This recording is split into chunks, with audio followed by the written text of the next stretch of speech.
Platinde de bakın gene şu son talep kadar arz gelmiş durumda. Dolayısıyla yatay bant hareketi takip edilebilir. Aşağıda 940 altında kalıcı olmadığı takdirde gene burada bir tepki bekleriz. Şimdi gelin şu düşüşün bir düzeltmelerine bir bakalım. Hangi seviyelere dikkat etmemiz gerekiyor onu bir netleştirelim. Bakın burada tepkinin başladığını söyleyebilmemiz için yukarıda öncelikle 963'ün geçildiğini görmemiz gerekir. Bu tarz bir kırılım gelecek olursa 980'ler minimum tepki sınırıdır. Maksimum tepki olarak da 1007'yi yukarıda takip ederiz. Ancak aşağıda şu destek bölgemiz korunduğu sürece 940'ların altında kalıcı olmadığı sürece benim ana beklentim gene şu arz talep dengelenmesinden dolayı bir önceki tepeye 1050'lere doğru hareketin devamı olacaktır. Tabi burada gene bakın bir omuz baş omuz formasyonu olabilir mi soruları gelecektir. RSI'ye baktığımızda bunu desteklemediğini görüyoruz. Burada bir negatif uyumsuzluk olmadığını görüyoruz. Dolayısıyla bu tarz bir formasyon oluşumu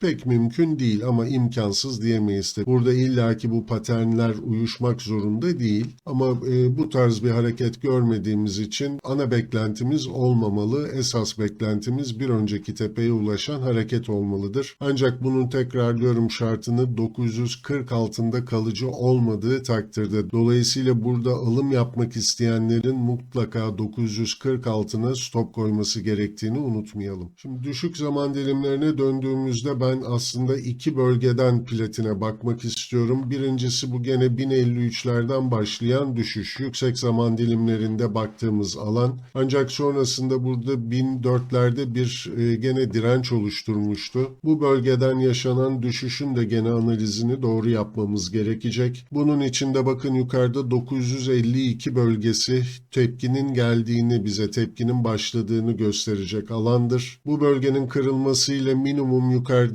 962, maksimum ise 978'lere kadar bir yükseliş beklenebilir. Bu bir tepki olarak kalacaktır. Ancak 978 üstü hareketler tekrar 1004'leri gündeme getirir. Bakın burada 1004 gerçekten artık oldukça kritik bir seviye. Hatta buna 1004-1007 aralığı diyebiliriz. Yüksek zaman dilimlerindeki bu büyük düşüşün de gene maksimum tepki sınırı olarak karşımıza çıkıyor. Dolayısıyla burada orta uzun vadeli düşünenler için 1004-1007 kırılmadığı sürece alıcı olmak çok sağlıklı olmayacaktır. Daha düşük zaman dilimli düşünenler içinse 952 üstü kapanışlar en azından bir tepkiye yatırım yapma fırsatı verecektir. Ancak bunun bir tepki olduğuna, tepkiye yatırım yaptığımızı unutmamamız gerekecek ve dediğim gibi şu yukarıda işte 962'ler onun da üstünde 978 seviyelerine geldiğinde temkinli olması gerekir bu tarz yatırımcıların. Talebin arza döndüğünü gördükleri anda stoplayıp